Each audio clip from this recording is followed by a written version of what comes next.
Hello everyone. तो आज हम स्टार्ट करने वाले हैं अकाउंटिंग इक्वेशंस। तो देखो बेटा, अकाउंटिंग इक्वेशन जो होती है वो होती है asset equals to liabilities plus capital. और ये हमें कहाँ बताया जाता है? तो जब हम कंसेप्ट डिस्कस करते हैं तो डुअल एस्पेक्ट कंसेप्ट के अंदर हमें बताया जाता है कि asset equals to liabilities plus capital के बराबर होती है। तो पहले हम इन तीनों टर्म्स को एक बार समझ लेते हैं। What is capital? तो कैपिटल का मतलब होता है amount invested by the owner in the business. अब एक बात आप समझो कि सिर्फ कैश जो ओनर ने इन्वेस्ट किया है बिजनेस में, सिर्फ वही कैपिटल नहीं होती। हो सकता है ओनर कैश के साथ अदर एसेट्स भी बिजनेस में इंट्रोड्यूस कर दे। हो सकता है ओनर कैश के साथ अपना बिल्डिंग, फर्नीचर या अदर एसेट्स और भी बिजनेस में इंट्रोड्यूस कर दे। तो जो भी टोटल अमाउंट इन सब एसेट्स का होगा वो टोटल अमाउंट मिला के कहलाएगा कैपिटल। ठीक है, तो कैपिटल का मीन्स हो गया amount which is invested by the owner और proprietor in the business. Sir, क्या कैपिटल सिर्फ इनिशियल जो इन्वेस्टमेंट होता है उसे ही हम कैपिटल कहते हैं? तो ऐसा नहीं है बेटा। बिजनेस के अंदर अगर और रिक्वायरमेंट है फंड्स की तो ओनर आगे जाकर फ्यूचर में फ्रेश कैपिटल भी इंट्रोड्यूस कर सकता है। तो अगर ओनर ने फ्रेश कैपिटल भी इंट्रोड्यूस की है तो उससे क्या होगा? एडिशनल कैपिटल से या फ्रेश कैपिटल से कैपिटल और इंक्रीज हो जाएगी। एक छोटी सी टर्म और हम साथ में यहाँ डिस्कस कर लेते हैं, ड्राइंग। तो ड्राइंग का मतलब क्या होता है? Amount which is withdrawn bye the owner from the business for personal use. Personal use कह लें, प्राइवेट यूज कह लें, हाउस होल्ड यूज कह लें। मतलब ओनर ने अपने पर्सनल यूज़ के लिए अगर बिजनेस से कोई अमाउंट विड्रॉ किया है तो वो कहलाता है ड्राइंग। और अगेन सेम बात, ज़रूरी नहीं है कि ड्राइंग भी सिर्फ कैश में हो सकता है ओनर बिजनेस में से गुड्स विड्रॉ कर ले, हो सकता है ओनर बिजनेस में से कंप्यूटर या कोई अदर एसेट विड्रॉ कर ले। तो जो भी उस एसेट का वैल्यू होगा इन टर्म्स ऑफ मनी वो हो जाएगा ड्राइंग। क्लियर है बात? Capital amount invested by the owner in the business, and drawing amount withdrawn by the owner from the business for personal use। ये सबसे इंपॉर्टेंट टर्म है, personal use. Drawing की वजह से क्या होगा सर? ड्राइंग की वजह से कैपिटल डिक्रीज हो जाएगा। इतना पैसा बिजनेस में से ओनर ने निकाल लिया तो ड्राइंग की वजह से कैपिटल क्या हो जाता है? डिक्रीज। एडिशनल कैपिटल की वजह से या फ्रेश कैपिटल की वजह से कैपिटल होता है हमारा इंक्रीज, एंड ड्राइंग की वजह से हो जाता है हमारा कैपिटल डिक्रीज। ठीक है, अब बात कर लेते हैं बेटा व्हाट इज एसेट। एसेट्स का मतलब क्या होता है? तो एसेट को आप सिंपली ये कह सकते हो, asset means property of the business. Her property जो बिजनेस की है, हर वो चीज़ जो बिजनेस ओन करता है, जिसका पोजीशन बिजनेस के पास है, वो होती है बिजनेस की एसेट, बिजनेस की प्रॉपर्टी। क्या क्या एसेट हो सकती है बिजनेस के पास? सबसे मोस्ट इंपॉर्टेंट कैश। हो सकता है ओनर कैश बैंक में डिपॉजिट कर दे तो बैंक बैलेंस भी बिजनेस का एसेट है। Land, building, furniture, fixture, plant and machinery. ठीक है, तो इस टाइप से बहुत सारी एसेट्स बिजनेस के पास हो सकती हैं। देखो, जैसे कि लैंड एंड बिल्डिंग हो गया, प्लांट एंड मशीनरी हो गया, नाम ही अपने आप में सफिशिएंट है, इनको एक्सप्लेन करने की आई डोंट थिंक की ज़रूरत है। फर्नीचर एंड फिक्सचर्स आप समझते हो, मोटर व्हीकल्स आप समझते हो, बाइक्स, कार्स, ट्रक्स, टेम्पोज वगैरह। स्टॉक, स्टॉक का मतलब क्या होता है बेटा? स्टॉक मीन्स होता है इन्वेंट्री, आप कह सकते हो। स्टॉक मीन्स जिस चीज़ का मैं बिजनेस कर रहा हूँ उसका अवेलेबल स्टॉक मीन्स गुड्स। इसको आप गुड्स की टर्म में समझ लो पहले। तो गुड्स क्या होता है? जिस चीज़ का मैं बिजनेस कर रहा हूँ वो मेरे होते हैं गुड्स। वैसे तो गुड्स एंड स्टॉक में भी थोड़ा सा डिफरेंस होता है। गुड्स मीन्स जिसका मैं बिजनेस कर रहा हूँ, जैसे कि मैं फुटवियर का बिजनेस कर रहा हूँ तो शूज़, सैंडल, स्लीपर्स ये मेरे गुड्स हैं। और स्टॉक का मतलब होता है at a point of time कितना अवेलेबल है। मतलब मेरा शूज़ का बिजनेस है तो शूज़ मेरे लिए गुड्स हैं, पर अभी मेरे पास कितने गुड्स अवेलेबल हैं मेरे प्रीमाइसेस पे, मतलब ऑफिस प्रीमाइसेस पे, गोडाउन पे, शॉप पे कितना अवेलेबल है गुड्स, वो कहलाता है स्टॉक। ठीक है, तो आपको ज़्यादा परेशान होने की ज़रूरत नहीं है। स्टॉक मीन्स क्या? गुड्स की बात कर रहा है वो। कैश इन हैंड क्लियर है, कैश एट बैंक, बैंक में जो बैलेंस हमने रखा हुआ है। इन्वेस्टमेंट, अगर हमने शेयर्स में इन्वेस्ट किया है तो वो इन्वेस्टमेंट भी हमारी क्या है? Asset. Office equipment, sir office equipment क्या होते हैं? तो बेटा ऑफिस में काम आने वाले इक्विपमेंट्स ऑफिस इक्विपमेंट कहलाते हैं, जैसे कि आपका टाइपराइटर हो गया, कंप्यूटर हो गया, लैपटॉप हो गया, प्रिंटर हो गया, ठीक है। ऑफिस कैबिनेट हो गया, फाइलिंग कैबिनेट जिसमें आप फाइल्स वगैरह रखते हो, आयरन सेफ तिजोरी हो गई, ये सब कहलाते हैं आपके ऑफिस इक्विपमेंट। अब सर एक आइटम छोड़ दिया आपने, बेटा छोड़ा नहीं है, इसकी डिटेल में बात करेंगे। डेटर्स।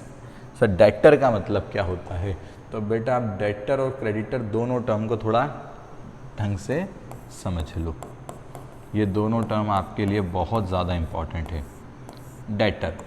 डेटर का मीन होता है बेटा जब हम गुड्स सेल करते हैं क्रेडिट पे, to whom goods are sold on credit, तो वो पर्सन कहलाता है हमारा डेटर। तो जिसे हम गुड्स सेल करते हैं उधार, वो कहलाता है हमारा डेटर। टू हुम, चाहो तो आप साथ में लिख लेना इसको, और ये बहुत इंपॉर्टेंट टर्म है, to whom goods have been sold on credit, जिसको हमने गुड्स उधार बेचे वो है हमारा डेटर, और फ्यूचर में इनसे हमें पैसा आने वाला है, फ्यूचर में अमाउंट रिसीवेबल होने वाला है, ठीक है, इसीलिए ये हमारी क्या है? एसेट। और इसी के जस्ट अपोजिट एक टर्म आ जाती है हमारे पास क्रेडिटर। क्रेडिटर इसका अपोजिट होता है। क्रेडिटर का मतलब हमने जिस पर्सन से गुड्स परचेज किए हैं क्रेडिट पे, वो कहलाता है क्रेडिटर। तो from whom goods have been purchased on credit is creditor. तो फ्रॉम होम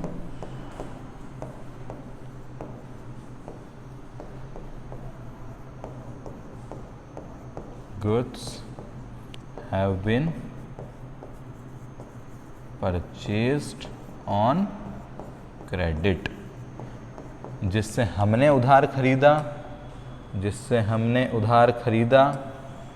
वो कहलाएगा क्रेडिटर, और जिसको हमने उधार बेचा वो कहलाएगा डेटर। डेटर हो जाता है हमारा एसेट एंड क्रेडिटर होता है बेटा हमारी लाइबिलिटी। सर लाइबिलिटी का मतलब क्या होता है? तो लाइबिलिटी का मतलब होता है बेटा सिंपली हम कहें तो डेट, जो बिजनेस के ऊपर कर्जा है वो होती है liability. Amount which firm owe to outsider, जो पैसा फर्म को किसी आउटसाइडर को पे करना है वो कहलाती है हमारी लाइबिलिटी, ठीक है। सिंपली बात करें तो एसेट मीन्स हमारी प्रॉपर्टी, लाइबिलिटी मीन्स हमारे ऊपर कर्जा, हमें किसी को अमाउंट पे करना है। Payables are liabilities and receivables या प्रॉपर्टीज आर एसेट।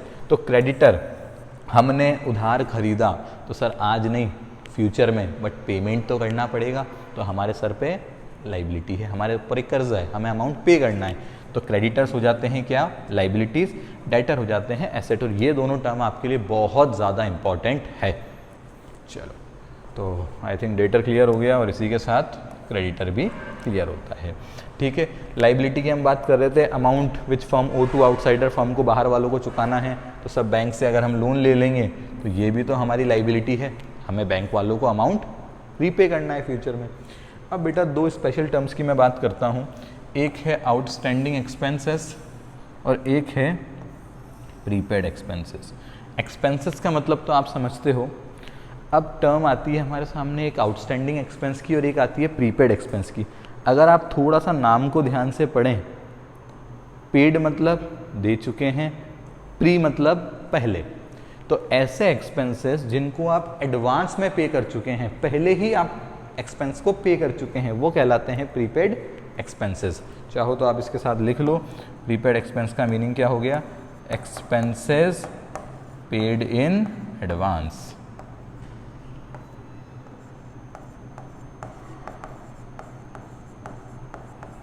ठीक है, तो ये आपकी एसेट है क्योंकि इसके बदले में फ्यूचर में आपको सर्विसेज मिलने वाली हैं। और वहीं हम बात करें आउटस्टैंडिंग की, तो आउटस्टैंडिंग का मतलब होता है हमारा पे करना बाकी है। Expenses which are due but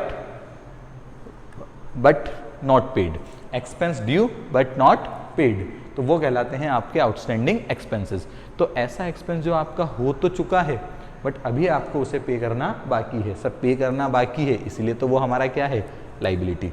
ठीक है, आई थिंक इतनी बातें क्लियर हैं आपको, नोट डाउन कर लो आप करना चाहो तो। एंड आउटस्टैंडिंग एक्सपेंसेस का मतलब भी मैं लिख देता हूँ, expenses due but not paid. Prepaid expense, expense को एडवांस में पे कर दिया, आउटस्टैंडिंग एक्सपेंस, एक्सपेंस पे करना बाकी है। चलो, एंड हमारी अकाउंटिंग इक्वेशन क्या है, asset equals to liabilities plus capital. चलो अब बेटा कुछ बेसिक से रूल्स हम डिस्कस कर रहे हैं, ये एक्चुअली कोई स्पेसिफिक रूल्स नहीं है बट जनरल रूल्स हैं जो हमें फॉलो करने हैं। First, every transaction has at least to effect. At least का मतलब होता है बेटा कम से कम, तो हर ट्रांजेक्शन के अंदर कम से कम 2 इफेक्ट आएंगे। सर एक इफेक्ट एसेट में और एक लायबिलिटी एंड कैपिटल में? नहीं बेटा, हो सकता है दोनों इफेक्ट आपके एसेट में आ जाए, हो सकता है दोनों इफेक्ट आपके कैपिटल में आ जाए, ठीक है, या हो सकता है एक इफेक्ट इधर एक इफेक्ट इधर आ जाए, ठीक है। तो एटलीस्ट 2 इफेक्ट का मतलब है कि कम से कम 2 इफेक्ट तो आने वाले हैं, 2 से ज़्यादा भी आ सकते हैं, एंड जो 2 आने वाले हैं या 2 से ज़्यादा आने वाले हैं वो सारे एक साइड भी आ सकते हैं। ऐसा मैंने कहीं नहीं कहा कि एक इफेक्ट इधर आएगा, एक इफेक्ट इधर आएगा, एक इधर आएगा, ऐसा नहीं बोला मैंने। हो सकता है दोनों इफेक्ट इधर आ जाए। सर कैसे आ जाएंगे? फर्नीचर परचेज फॉर कैश, हमने फर्नीचर खरीदा कैश में, कैश गया एक एसेट है, फर्नीचर आया एक एसेट है, तो फर्नीचर इंक्रीज हुआ एसेट में इम्पैक्ट आया, कैश डिक्रीज हुआ एसेट में इम्पैक्ट आया, तो दोनों इफेक्ट एक ही साइड भी आ सकते हैं। बट बात यह है कि कम से कम 2 इफेक्ट आएंगे, 2 से ज़्यादा कितने, 3 भी आ सकते हैं, 4 भी आ सकते हैं, कोई बाउंडेशन नहीं है, ठीक है। अब ये सबसे इम्पॉर्टेंट बात आपको ध्यान रखनी है, क्योंकि अभी हम अकाउंटिंग जो सीख रहे हैं वो सीख रहे हैं सोल प्रोप्राइटरशिप की अकाउंटिंग। एंड सोल प्रोप्राइटरशिप का मतलब क्या होता है, बिजनेस के जो ओनर हैं वो हैं सिंगल ओनर, पूरे बिजनेस को रन कर रहे हैं। तो जो भी प्रॉफिट होगा वो डायरेक्टली किसकी जेब में चला जाएगा, वो डायरेक्टली किसको बिलोंग करेगा, सिंगल ओनर को।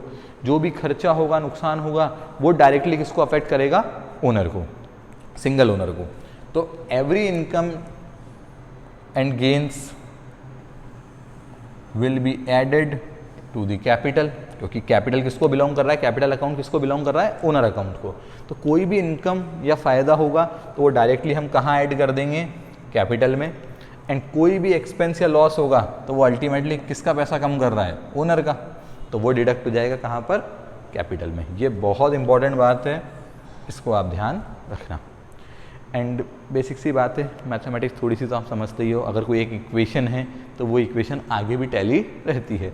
तो equation must be tallied after every transaction, her transaction के बाद आपका इक्वेशन जो है वो टैली होना चाहिए। चलो अब बेटा पहले बात कर लेते हैं फॉर्मेट की, कि अकाउंटिंग इक्वेशन का फॉर्मेट आपको किस तरह से ड्रॉ करना है। तो सबसे पहले आप क्या करोगे, सबसे पहले आप ऊपर लिखोगे अकाउंटिंग इक्वेशन,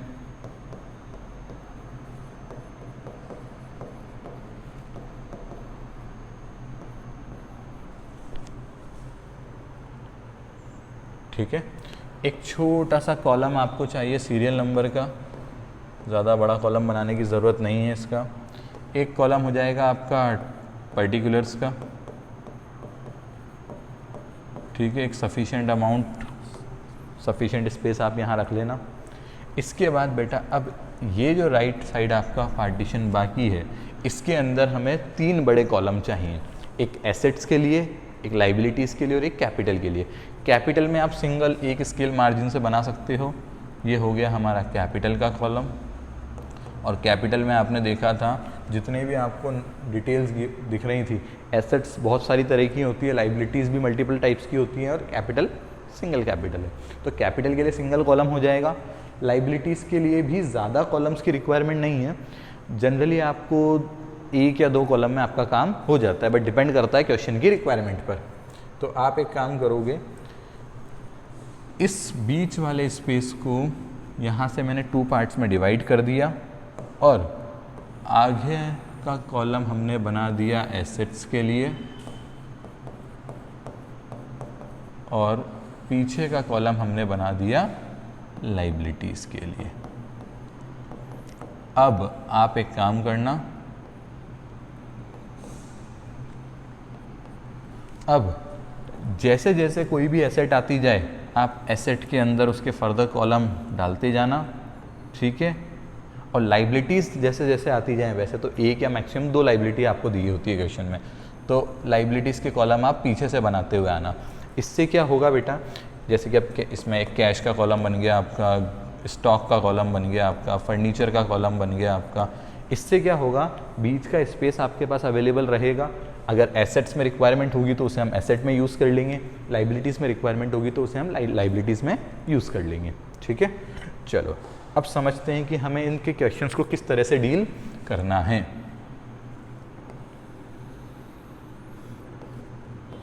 ये हो गया हमारा कैपिटल का कॉलम, ये हो गया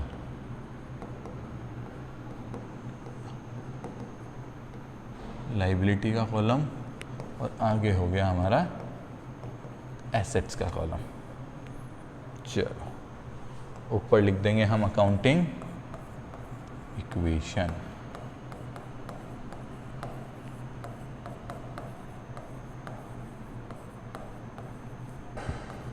चलो देखो, Mukesh started business with cash of 2,80,000 and furniture of rupees 1,20,000। तो मुकेश ने एक बिज़नेस स्टार्ट किया है जिसमें उसने इंट्रोड्यूस किया है 2,80,000 का 2,80,000 का कैश एंड 1,20,000 का फर्नीचर। तो टोटल अमाउंट जो मुकेश ने इन्वेस्ट किया है बिजनेस के अंदर वो कितना हो गया, 4 लाख रुपीज़ का। तो कैपिटल हो गई आपकी 4 लाख रुपए की। तो कैपिटल इंक्रीज हुई है तो कैपिटल में कर दो प्लस 4 लाख, ठीक है। और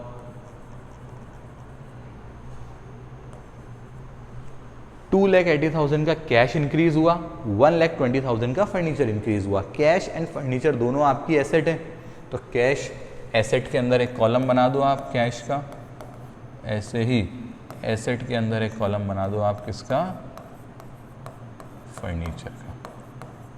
तो फर्नीचर इंक्रीज हुआ है तो प्लस कर देंगे, कोई भी आइटम अगर इंक्रीज हुआ है तो उसमें प्लस हो जाएगा और अगर डिक्रीज हुआ है तो उसमें माइनस हो जाएगा।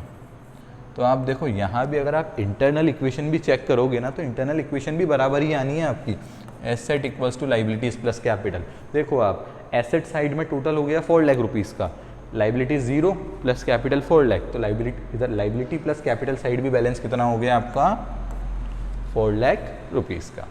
इसके बाद बेटा आप यहाँ लिखोगे इक्वेशन, और अभी तो हमारा सेम ही आ जाएगा ये 2,80,000, 1,20,000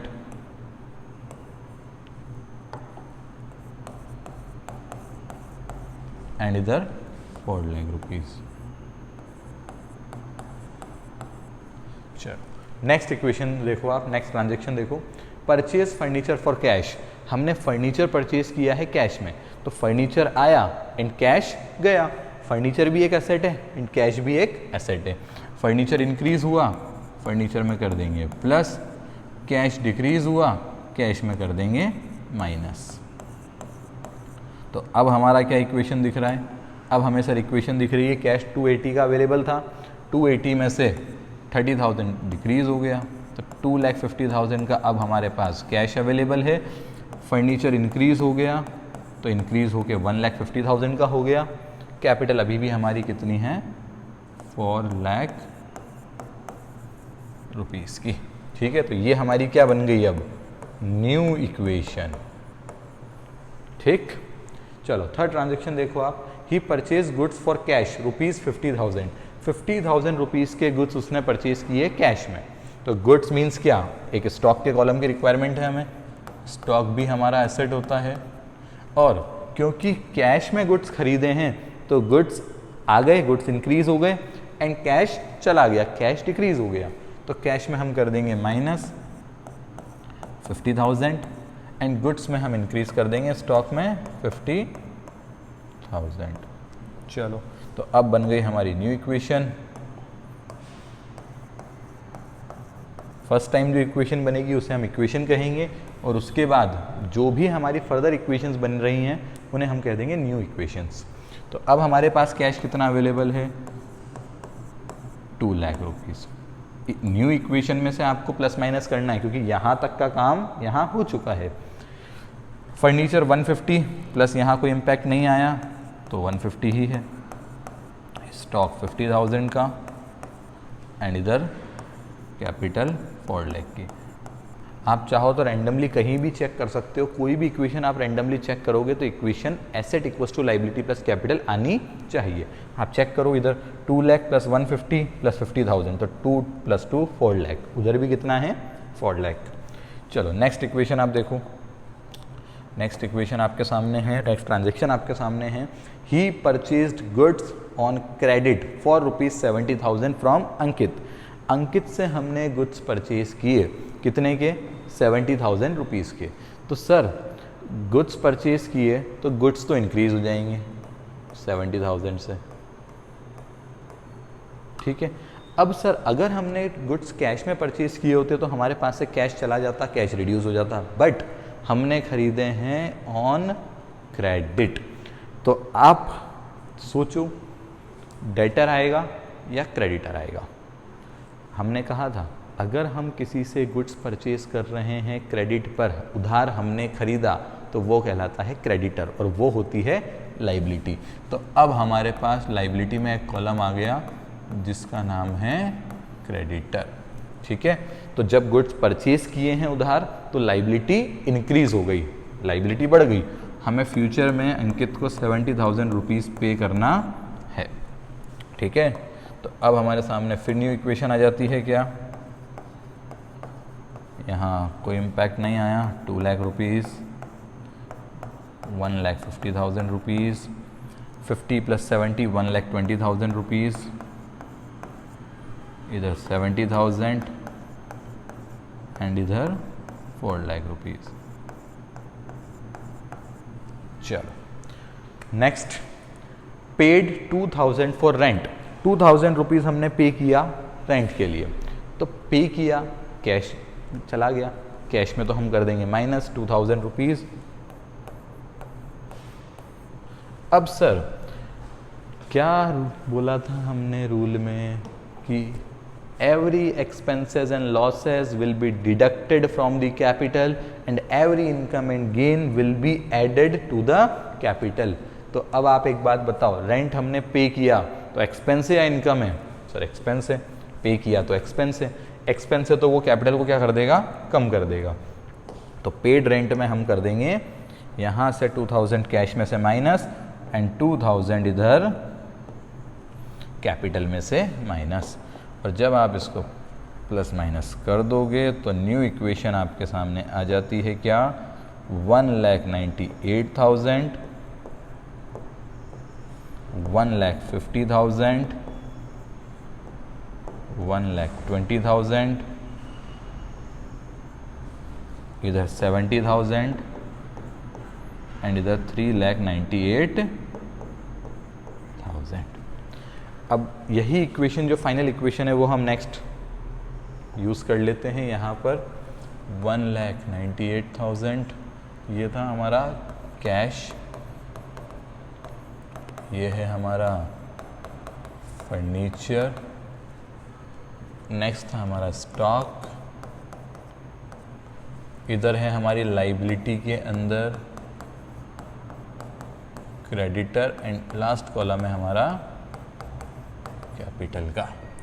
तो बैलेंस हम कंटिन्यू कर लेते हैं, 1,98,000, 1,50,000, 1,20,000, 70,000 क्रेडिटर में एंड 3,98,000 कैपिटल में। आप चाहो तो बेटा चेक कर सकते हो एक बार बीच में कि asset equals to liabilities plus capital हो रही है या नहीं।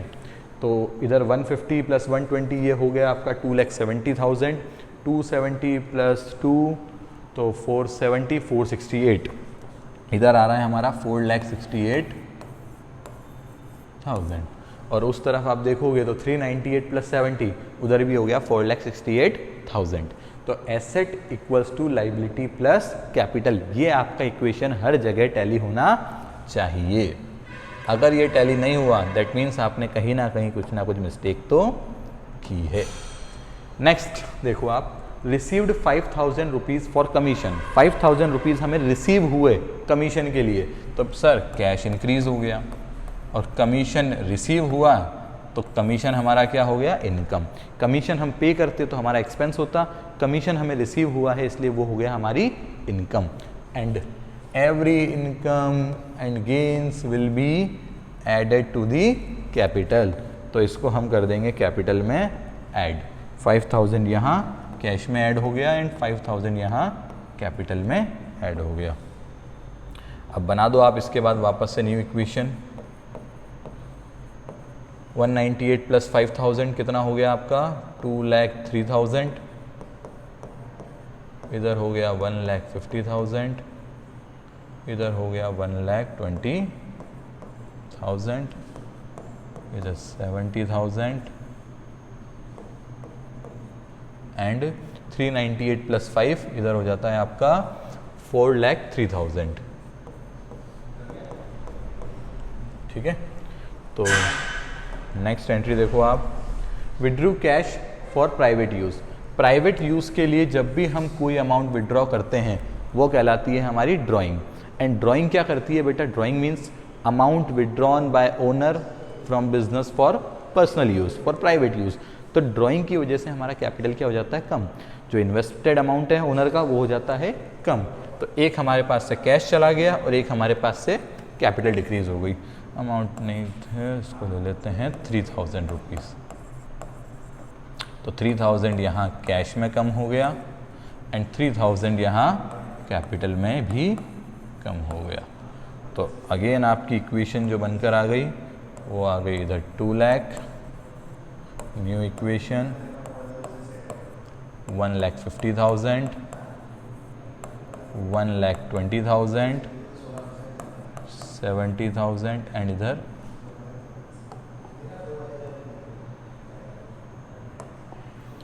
3,000 था वो, इधर 4 लाख। ठीक है, चलो नेक्स्ट एंट्री। अब बेटा ये बहुत इंपॉर्टेंट एंट्री आपके सामने आती है, most important entries. Goods costing ₹10,000 sold at a profit of 20%। एक छोटी सी इक्वेशन तो आप सब समझते हो, cost plus profit equals to होता है सेल।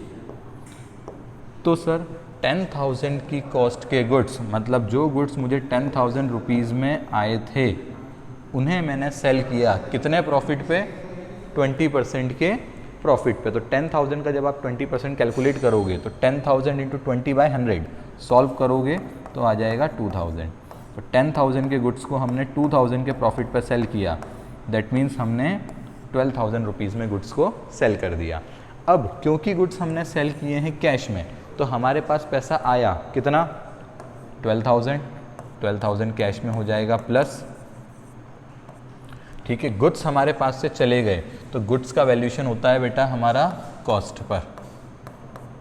वैसे तो एक्चुअल वैल्यूएशन जो स्टॉक का होता है वो होता है कॉस्ट और market value which ever is lower पर, बट हमारे लिए अभी हाल फिलहाल हम लेकर चलेंगे गुड्स का वैल्यूएशन किस पे होता है, कॉस्ट पर। तो कितने के गुड्स हमारे पास से चले गए, तो सर 10,000 की कॉस्ट के गुड्स हमारे पास से चले गए। यहाँ ध्यान रखना, यहाँ कॉस्ट प्राइस ही रिड्यूस करना है।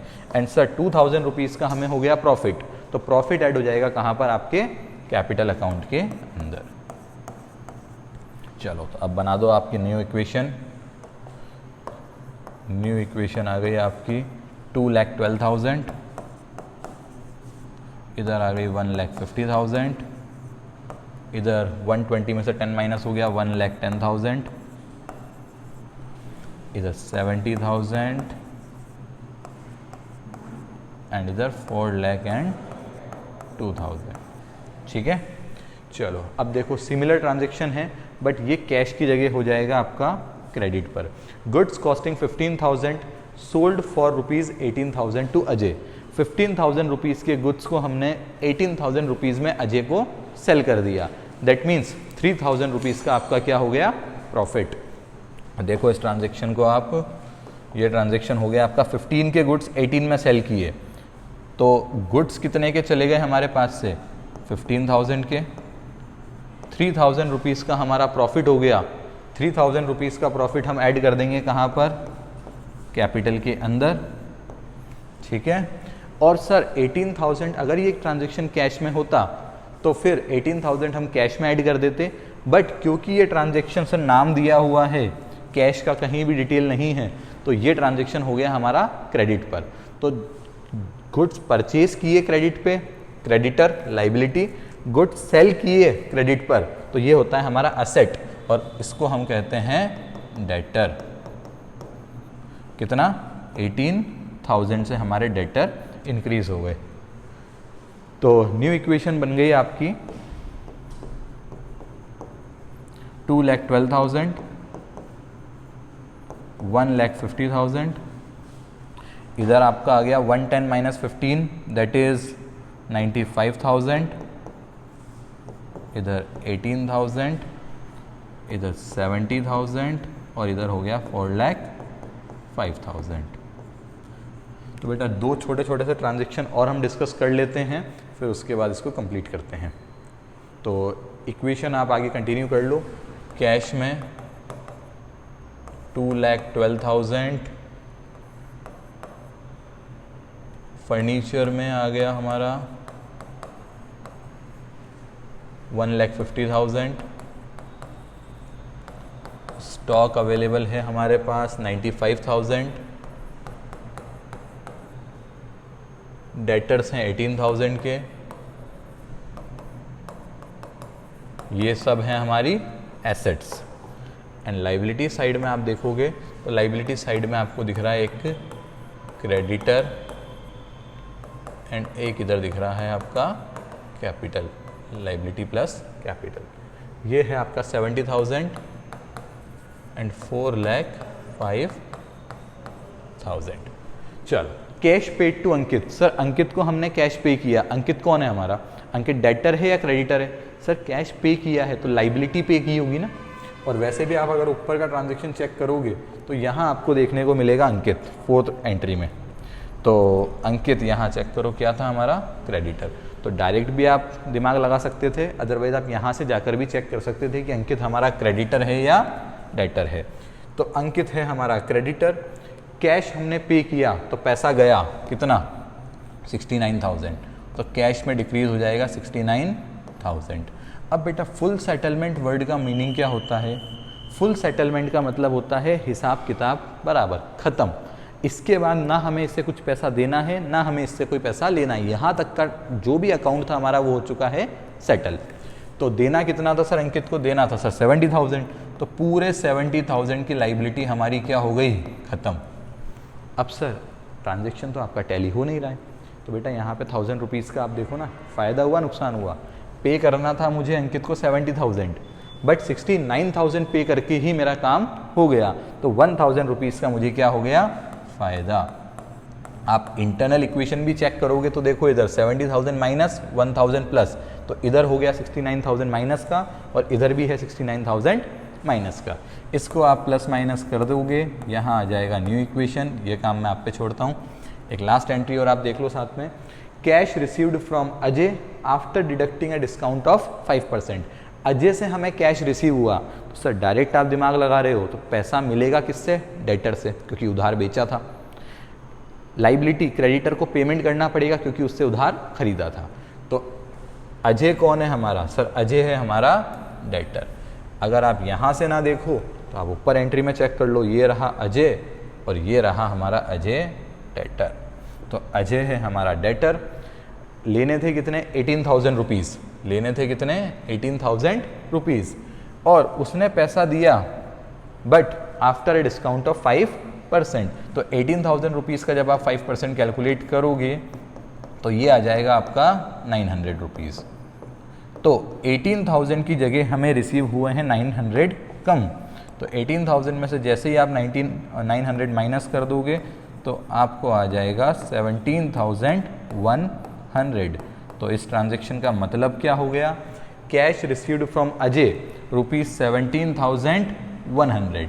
तो 17,100 कर देंगे हम कैश में, प्लस डेटर हमारा पूरा सेटल हो चुका है कितने का, 18,000 का। तो 18,000 से हमारे डेटर हो गए डिक्रीज, एंड 900 का अब आप बताओ मुझे फ़ायदा हुआ या नुकसान? तो बेटा ये हो गया हमारा नुकसान, क्योंकि अब हमें डिस्काउंट देना पड़ा।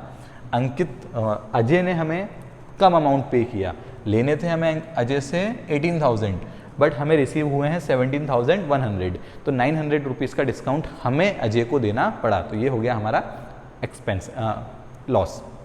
चलो बस अब आप इसको प्लस माइनस कर देना। यहाँ जो आपका इक्वेशन आ जाएगा वो कहलाएगा आपका फाइनल इक्वेशन। ठीक है, एक बार कर ही देते हैं चलो फटाफट से। यहाँ तो 1.5 लाख सेम आएगा, यहाँ भी 150 सेम आ गया, 95,000, 95,000, 18,000, इधर हो गया 0, 0, 0, इधर हो गया 4,06,000, इधर हो गया 4,05,100। कैश के आप देखोगे 69 माइनस करें हम तो 69, 70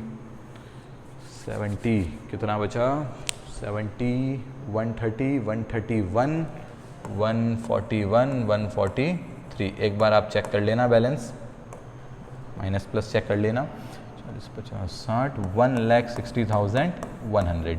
अब बेटा एट लास्ट अगर आपको बैलेंस शीट प्रिपेयर करने का बोला जाता है क्वेश्चन में, तो आपको कुछ नहीं करना। बैलेंस शीट का सिंपल सा फॉर्मेट है, एक तरफ आ जाती है लाइबिलिटीज़ एंड कैपिटल और एक तरफ आ जाती है एसेट्स। तो यहाँ से सारी एसेट्स उठाकर आप लिख दोगे यहाँ पर, जिसका बैलेंस 0 है उसे लिखने की ज़रूरत नहीं है। तो यहाँ आ जाएगा कैश, फर्नीचर, स्टॉक, और कोई एसेट होती तो वो भी यहाँ आ जाती। और फाइनल जो इक्वेशन है, फाइनल जो अमाउंट है वो आपको यहाँ लिखना है, 1,60,100, 1,50,000 एंड 95,000। लाइबिलिटीज़ एंड कैपिटल को आपको लिखना है इस तरफ, क्रेडिटर 0 है इसलिए लिखने की ज़रूरत नहीं है, सिंपली हम लिख देंगे यहाँ पर बस कैपिटल 4,05,100। और बैलेंस शीट का टोटल बेटा आपका आना चाहिए बराबर, चेक कर लो आप इसका टोटल, 150, 160 हो गया 3,10,000, 310, 90, 4,05,100। तो ये हो गई आपकी बैलेंस शीट कंप्लीट। और बेटा ये आपका अकाउंटिंग इक्वेशन का सारा बेसिक कंसेप्ट क्लियर होता है। बेसिकली आपको इसी टाइप के ट्रांजैक्शंस देखने को मिलते हैं, सिर्फ आपको 2 बातों का ध्यान रखना है, एक तो एसेट लाइबिलिटीज़ कैपिटल में क्या क्या चीज़ें कवर होती है, और एक कुछ सिंपल से रूल्स। ठीक है, दैट्स ऑल फॉर टुडे। मिलते हैं नेक्स्ट वीडियो में इसके आगे के डिस्कशन के साथ। Thank you.